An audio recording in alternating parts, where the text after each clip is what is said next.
So, welcome to the Treasury Elite Leadership Series. I would like to thank all our viewers and members for supporting this noble cause of Treasury Elite, whose main objective is networking, knowledge sharing, and mentoring. Good afternoon, everyone. I am Abhishek Goenka, founder of IFA Global and Treasury Elite. We bring in world class FX, treasury, and financial transformation for companies across India for the last 15 years. And today we have Mr. MS Unikrishnan, MD and CEO, Thermax Limited. Mr. Unikrishnan is the MD and CEO of Thermax Limited, Energy and Environment Solutions Major.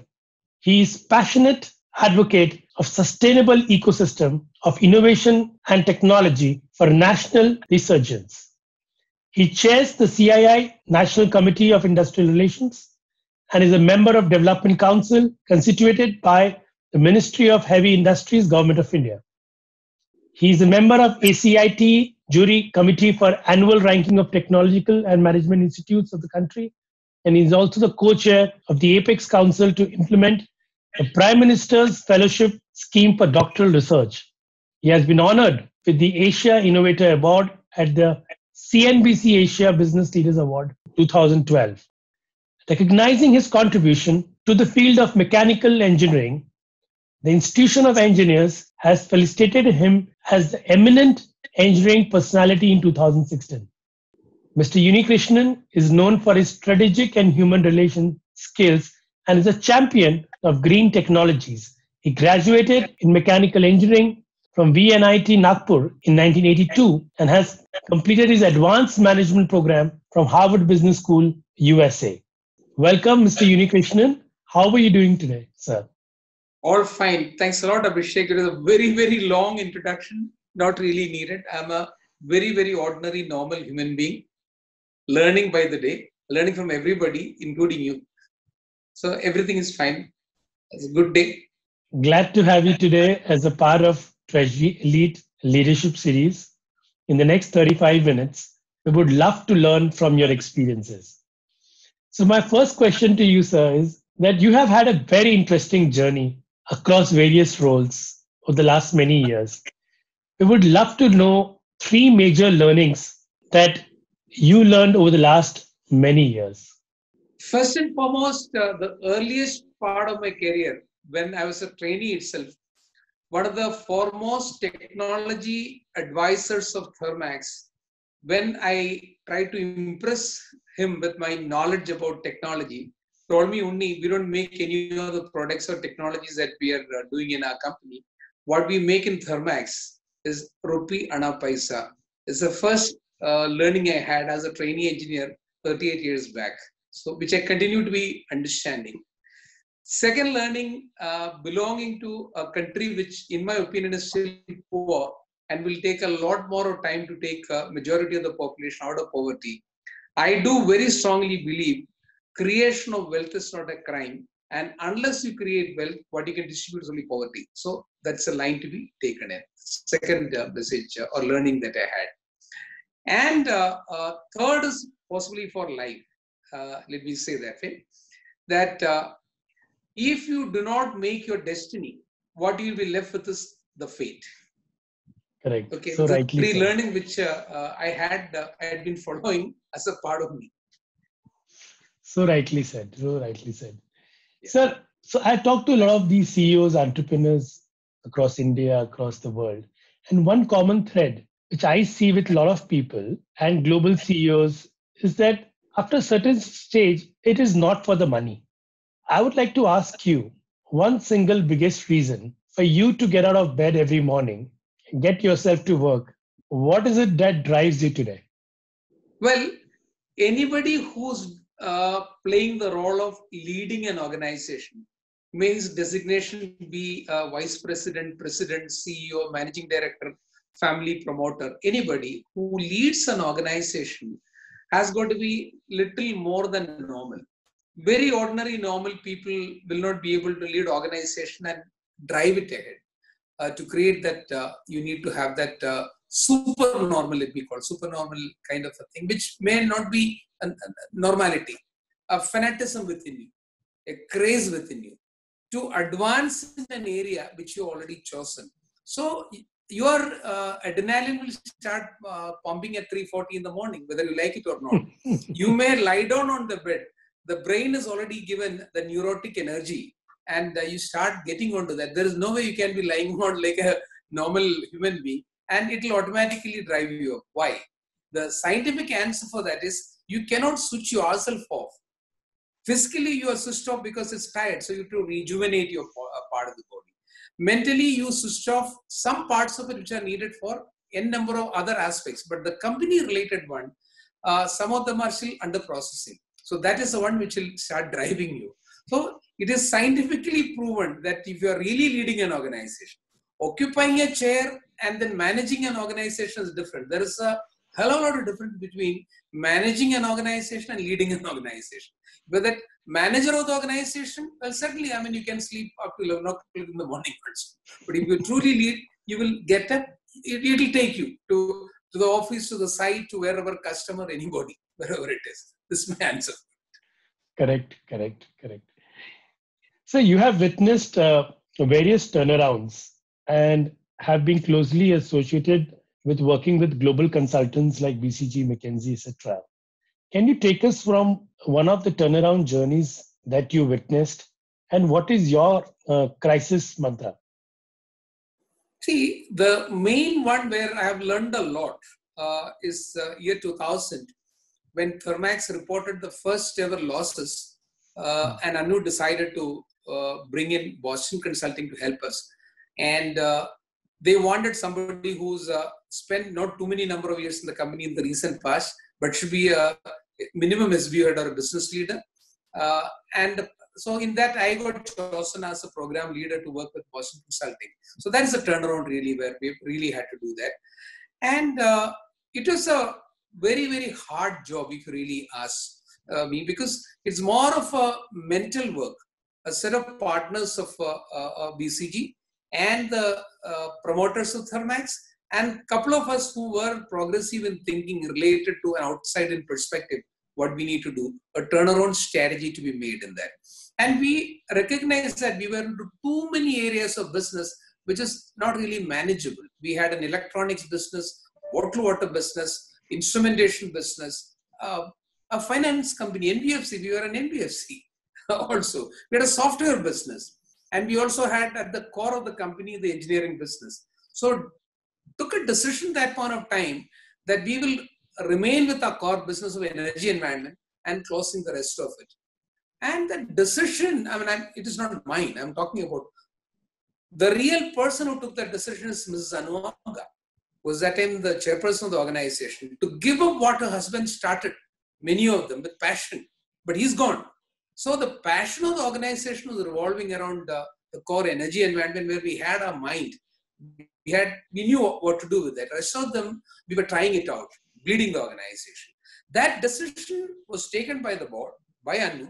And also second decision is that this management style of the family and the professional working together, and they being on the board and taking all the decision, where success happens, executives will want to take the credit for it. Failure happens, promoters he's a responsible person. Where she's segregated. See, today in 2019 or 2018, the Government of India, Ministry of Company Affairs has already decided you're going to segregate the job of chairperson and managing director. And you have to have a profession as the MD, and the owner can only be the chairperson. She had that kind of a gumption, guts, and foresight to take the decision in 2000 and appoint a professional as a managing director and only director on the board. Others are non-executive, and also including the family becoming non-executive, independent directors being brought onto that. Was a great decision made by them. Implementing that was not an easy task, because they're a humane company with a lot of value system. We care for people. How do you ask people to go? So our HR had left the organization that time because he didn't agree with this. Because we started the business, we invited people or shifted people from main company into all of them. How can you close them down or sell them off? So it is not the Thermax culture. I was asked to take over as the head of HR at that point of time to ensure that all this is done. That is something which I really learned, that, if the ship is sinking, will you allow the ship to sink, or will you allow some people to move out and plug the leakage, and the people who have to go out, are you going to put them into the deep waters, or will you give a life jacket? So solution, you can have a human solution, the most difficult situation. You don't have to give pink slip to people. So we had a VRS given, an excellent package given to people in a company which didn't have money that time, but we did that. So those are the kind of experiences, sir. And the real learning for me in a turnaround, I mean, this which I have spoken in multiple forums, is that a turnaround should not be done by people brought in anew. That's a mistake any company can do. You can turn around any business or a company with the same people who created the best for you. It's exactly the way you do at home. See, you look at your child when they're either she or he at a young age, or maybe I would say 5 years to maybe a 15-year kind of an age. It's a messy affair, their rooms, if you enter. You don't want to enter your child's room. Many parents will wait for them to go to the school and then enter and then arrange everything. And then again in the evening, he'll come back and create the same mess. But the right parent, what he would do is that he will tell him what is the importance and put the rule that how to arrange. And in a week, in a month, he'll learn it. And you can use all kinds of techniques to ensure that, I mean, chicken carrot equivalent. A month he will be on, and next month onwards, you don't have to enter his room to put it back. Same is a thing to be done. You got to have the importance of the business and the path to be shown to the same set of people. And then the organization hierarchy is there to support you to make the decisions implemented. And you can turn the business around. And that will be more sustainable, is what my learning in this period of 2000. That's so rightly said. So if anybody creates a mess, you don't get an outsider to clean the mess. You make sure the internal team itself, is empowered and at the same time pushed to make sure the mess is clean. That's extremely important. So with regards to the culture, I'll come to culture. So take us through your innovation journey at Thermax, and what is your secret sauce to ensure that everybody is aligned to the common vision and culture of the company, and ensuring that culture does not stay only in the corner office? Thanks a lot. It's a very good question for us. There are two questions in yours. One is related to innovation. Second is related to culture. I'll take both of them separately. Though there is innovation culture, which you can combine it later, but innovation is only one part of the culture. So innovation, I always used to challenge our erstwhile R&D director, who set it up for the company. Aren't you fooling the market and the people inside that we're doing an R&D and having the board written there R&D? Where is the R portion? You're doing development, you're buying technology, maybe getting technology from somebody else through collaboration or anything, or creating some product out of a technology. Where is the technology creation as research done? So why are we fooling? Why can't we do it? Then I recognize that for a company of our size, those days I'm talking about, for 500 crore size, making a profit of maybe 40, 50 crores, after paying tax, what you're left with is maybe a 25, 30 crore, an equity base of 24 crore. How can you spend money for R&D? So it could be done. So the moment I took charge of the company as a managing director and CEO, the first thing I did is that I changed that R&D center to RTIC, Research, Innovation, Technology. Innovation is small improvements done. If you have done something better than what you did yesterday, it's an innovation. It can be a process innovation, product innovation. Technological innovation is something which you have to create from science, which means you go to, so where is the scientific capability within the company? So I had to create, I dreamt about 9 centers of excellence. And I got a person from academia, from a thing outside, who worked for the government of India as RTIC head and executive board member, and created the centers of excellence one by one. And I'm very happy to say it really worked. And today we have got more than 300 patents created in the past 13 years, which some of them are new, some will be really helping the company to take on. So creating an innovation culture, that I'm coming to that. Failures will be there in innovation. You cannot guarantee success in innovation. And you need to have that tolerating culture, and also something where you will have an openness created. It's something like a fertile soil that you talk about. That is a culture that is needed, where people are open to talk.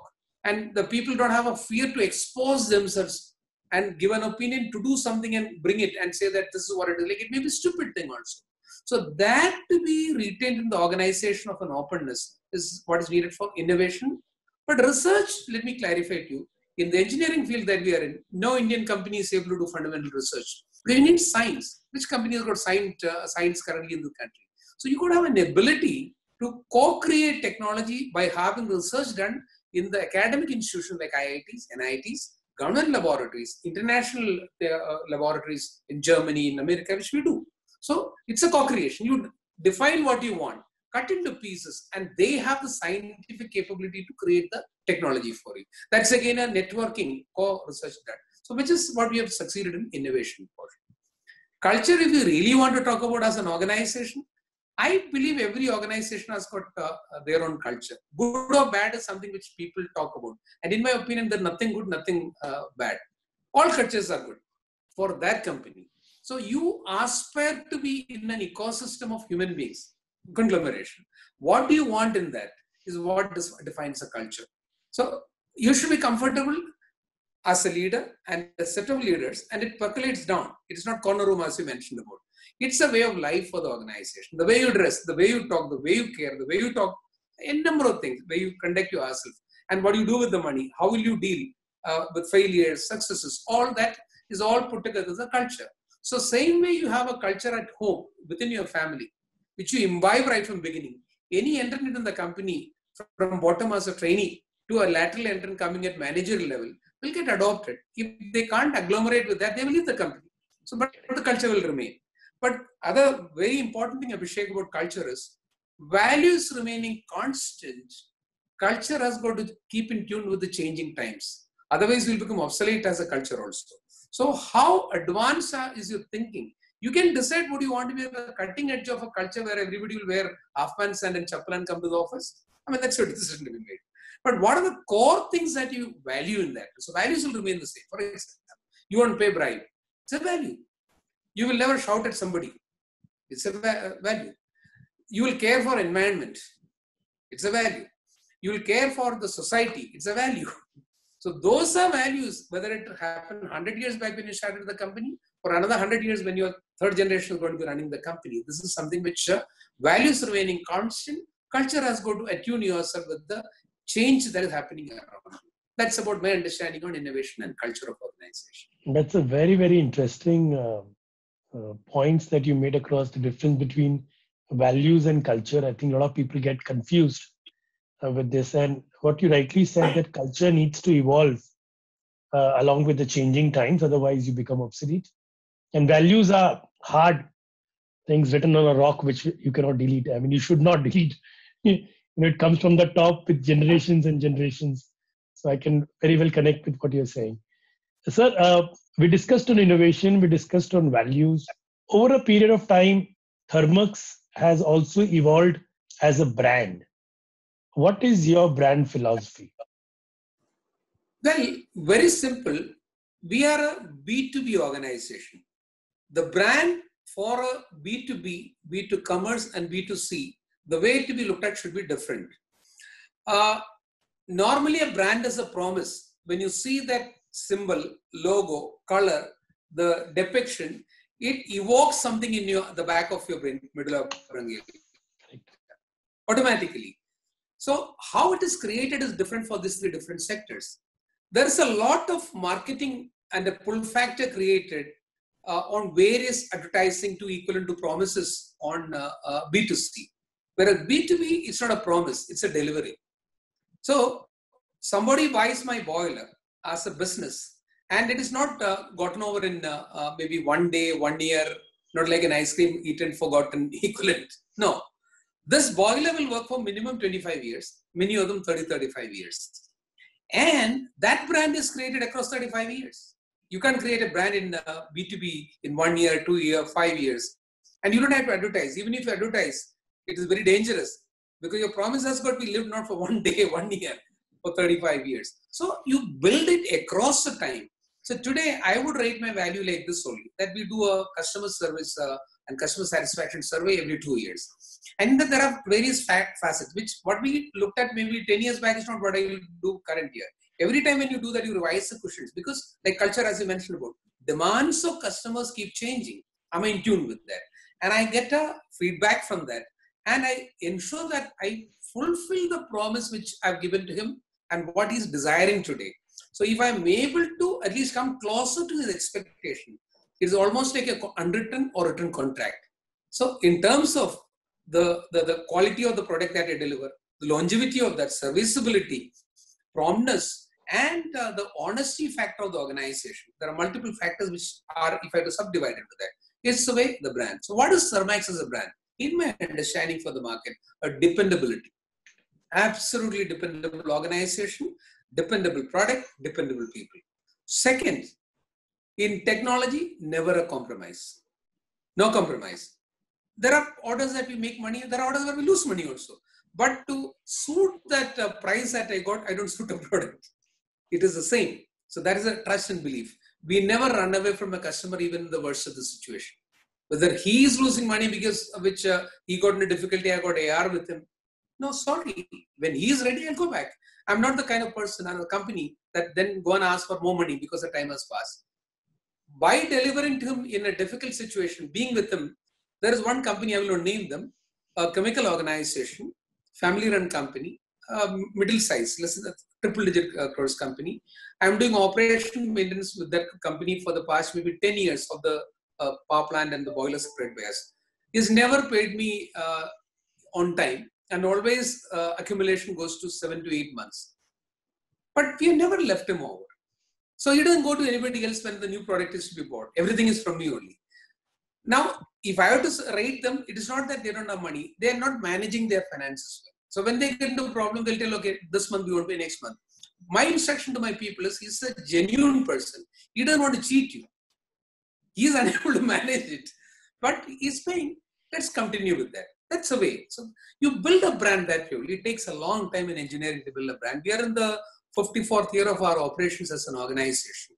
And it's taken so much of time.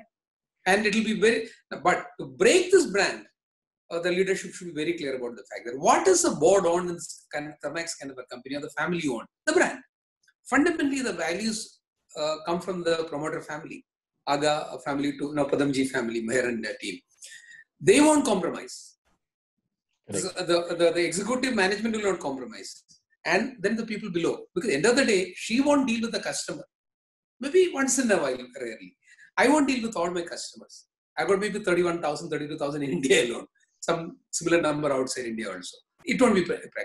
So the people who deal with the customer could be a service technician to service engineer to maybe a service manager to sales manager to a project manager equivalent. So what is percolated from that top to bottom is the brand value of dependability is what we live by that. That's my understanding. Correct. Sir, your father was a very spiritual person. Yeah. And you have been highly influenced by him and his thoughts on Nishkama Karma. Yeah. Please share some of your learnings from him and how did it change you as a person over the last many years? This I got as a youngster. At the age of maybe 8 around, I can very vaguely remember, he would make me read one sloka of Bhagavad Gita every day. He'll explain to me 2-3 different meanings of that. And next day, I'm supposed to be repeating it by heart and what I understood of that. So the entire Gita was taught to me that way. It has helped me in 2 ways. Number one is that my memory power improved, so which helped me even today. I got fairly numbers. I will remember various things. If you ask me about something which has happened maybe 30 years back, 40 years back or so, I give me a hint, then I'll catch on. I'll be able to remember. That's one thing. Second is which I picked up from him related to Nishkama Karma. To the extent that just to complete it, he was a government officer who at certain age told that I cannot look after any of our, we had property being a feudal family. He told I will not be able to look after. I'm the only son, come back and look after. I told I can't do that. I was in the Middle East. So he gave up, sort of all of that, whatever we gained out of that. And he was doing social work equivalent of that in the local area. And at some point of time, he took Mantra Diksha and became a sannyasi, left home and lived in an ashram. So I have seen him give up everything and move ahead. And that has made some changes because he came and lived with me in the last part of his life. That is where I really, really understood that. Instead of dialogues with him further on the Nishkama Karma that he spoke about. I should not do anything for my personal gain and to start with Nishkama Karma. So there is no gain for me. Yeah, gain can be there for others from whatever I do. My karma, am I doing it for the benefit of whom? Don't ask. You do the karma. And in that you ask about, is there any agenda of yours, personal, that you're going to gain out of that? No. The moment you are able to detach and do that way, I had been able to do that. I never looked in terms of, many times people have enticed me with other jobs because when you have such a long career as a CEO, I mean, I'm sure you would get a lot. I mean, Correct. I was confident and happy to talk in public that the ratio between my average salary and me for majority of my career span was within 50. Okay. Whereas the Indian average has gone like America to 1:400 to 1:500. I never could be enticed by anybody because that is never, money was never my enticement. Second, was it the power that was available for running an organization? Like, never. In fact, last 5 years of my career over here, I had devolved all the authority which is available to the managing director to the next level of people. They didn't have to come to, people may be surprised, for 1,000 crore contract, nobody will send me a costing to take an approval signature. I trusted them. I taught them. I was there for them. I was a mentor for them. They will come to me. It's the way it is done that way. They are all the authorities that is available for a managing director. That's why today I'm very happy when I'm leaving the organization that I've got a team of people who will ensure that the company continues. So that is the next level. So what can otherwise entice you, money or power? Third is the fame that I never looked at what all, though you were reeling out or whatever, it never goes into me. I enjoy getting up in the morning, as I mentioned about, and I look forward to positives. Always there are things to be done in my brain. Always it is there. That's a continuum in some of them in you. And I continue doing that. That's what I have learned. I think the way what you said, the way your upbringing happened, with years of age, you are accustomed to Gita. I remember I also do the similar practice with my daughters. I mean, if not Gita, but the power of meditation, the power of spirituality, the power of thinking is that every time when I tell them a story, I connect them with that particular thought so that they are also very strong. And in fact, I'll take a page from Sadhguru. I mean, he runs a school where they focus only on music, martial arts, and English. He says English is a pass for the entire world. Apart from that, you don't need to learn anything. And discipline and creativity is what you want to learn from other two things. And the rest of the education system is all made by the Americans and the Britishers during the industrial era. And surprisingly, when I'm talking to a lot of these promoters, and like I was talking to Mr. Sehgal of Motherson, I was talking to one of the Ms. Rajesh of Rajesh Exports yesterday. They're all not very, so-called educated. It's a very interesting discussion on how the education system has crumbled completely, and the focus. And as India, we were so strong in terms of our cultural and education system, which got crumbled over the last 500 years, maybe. I think we are again coming back. I think that era has come. And hopefully, I think our children should understand that. But it's been a very overwhelming discussion with you, sir. And I could connect with a lot of things which you mentioned.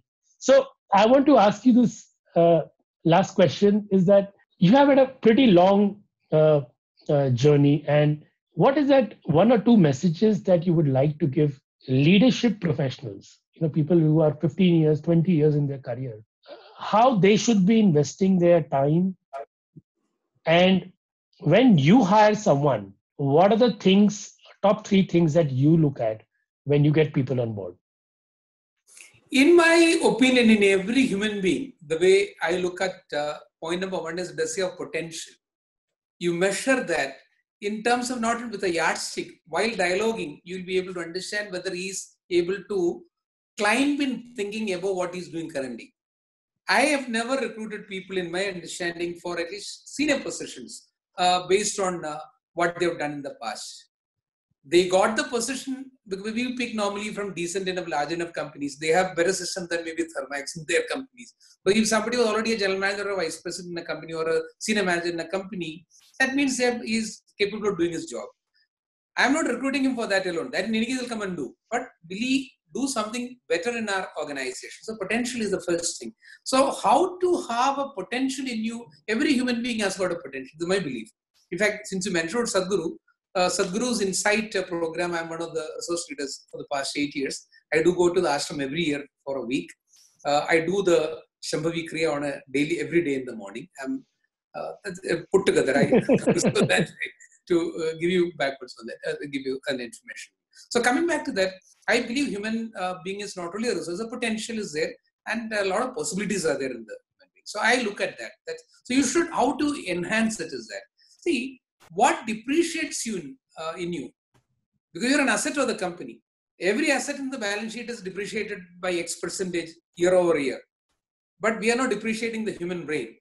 As things are advancing, you are automatically depreciated remaining over there. Are you appreciating yourself further is what everybody should be asking, that 15-year experience, 20-year experience to remain relevant. And can you move ahead of what is the outside movement? So that is something which everybody should do. For example, at this age, if I'm unable to be understanding what digitization means for an organization, Correct. I'm not fit to be doing the job. I saw this coming in 4 years back and elevated the head of the digital path of the company to the executive board. Today, Thermax has got an executive vice president and EC member in charge of digitization. In heavy engineering, we are the first company to do that in this country. And that person has come from an automobile industry, multinational, was a CDO. Because I wanted somebody who was used to robotics to come to heavy engineering. So constantly you are on the move. This color or the losing of the hair doesn't make you pass. You can be ahead still in thinking. Body will have to be giving up, but the mind can be moving ahead. So that is the first thing. Intellectually appreciating yourself. And next thing, you have to be honest to yourself. Honesty is not a trait for others to be measuring you. If you're able to measure yourself and if you're honest to yourself, then nobody can defeat you.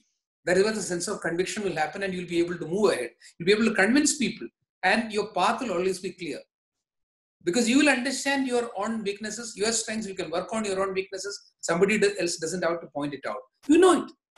And the constant dialogue about yourself, you mirroring yourself, not waiting for somebody to tell you. That honesty is the second thing. And third is, in any case in life, you have to be hardworking. There's no choice for you. Because if you want an advancement in career, you have to run faster.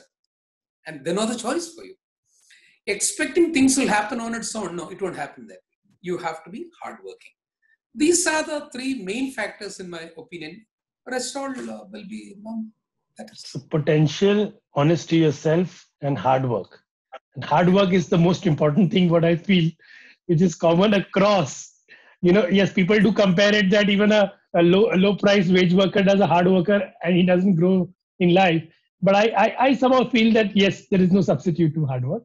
So it's been a very, very overwhelming discussion with you. Your thoughts on innovation, your thoughts on brand, your thoughts on people and human resources, few of the examples which you shared, and your thoughts on spirituality, your thoughts on EQ were very, very interesting. I learned a lot from you. Would love to meet you in person sometime. And I should say that people whom you have mentored, they're very lucky. And I'm sure they would have grabbed a lot of interesting learnings from you over the last many years. With this, sir, I would like to thank you once again for taking out time, and all the people who are listening to this channel. I'm sure they're going to have very, very interesting learnings from this 45 minutes discussion with you. Thank you so much. Thank you. Thank you, Abhishek. Thank you, sir. All Thanks the again. best. Thank you, sir.